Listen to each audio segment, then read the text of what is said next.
Shoutout mga kamandirig Mambulol. Ito no, may gusto nung itanong sa mga kababayan natin na naniniwala na kailangan pumasok ang ICC sa ating bansa. Ito, gusto ko lang itanong sa inyo. Gusto ko itanong sa inyo kung ano yung pinaglalaban ng mga bayani natin noong araw. Ano ba pinaglalaban nila Jose Rizal? Ano ba yung pinaglalaban nila Andres Bonifacio, nila Juan Luna? Tanong ko nga sa inyo. Sagutin nyo.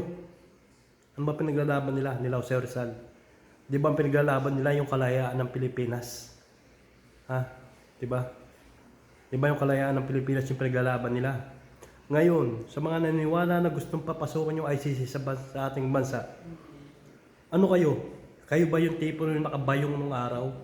Yung nagtuturo kung sino may kasalanan? Di ba? Kayo ba yon? Kayo ba yon? Di ba? Ang dapat na mangyari, kung may kasalanan talaga si President Duterte, dapat yung hustisya ng Pilipinas, yung hustisya ng ating bansa, sila dapat yung mag-latest kay President Duterte, di ba? Hindi yung kung sino pa mang anong lahi dyan, kung sino pa man, kung sino yung Pilato dyan, di ba? Di ba? Dapat yung hustisya ng Pilipinas yung mag-latest kay President Duterte, hindi yung ICC. Parang binaliwala niyo pinaglalaban ng mga bayani natin nung araw Ha? Diba? Yung pinaglalaban ni Jose Rizal, yung pinaglalaban ni Andres Bonifacio, yung kalayaan. Diba? Para saan ba kung bakit namatay sila? Kung bakit binuhis nila yung buhay nila para sa kalayaan ng ating bansa? Tapos ngayon papayag tayo na pasukin tayo ng ICC. Mag-isip nga kayo. Ano ba kayo yung nakabayong? Kayo yata yung nakabayong. Yung nagtuturo kung sino yung ano. Diba kayo ba yung nakabayong? Yung makaturo. Kayo ba yun? Diba? Kung may kasalanan si Presidente Duterte, dapat yung hustisya ng Pilipinas yung magliti sa kanya. Diba? Hindi yung kung sino pang Hunso Pilato dyan. Magagaling pa sa ibang bansa yung ICC pa.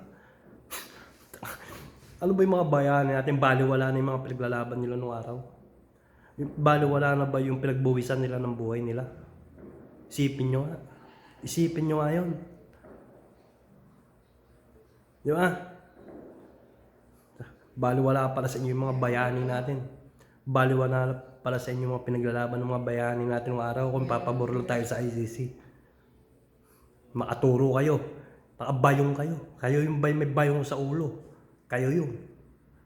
Ano kayo Baliwala yung mga pinaglalaban ng mga bayani natin. Mag-isip kayo. Namatay yung mga bayani natin para sa kalayaan natin. Mag-isip nga kayo.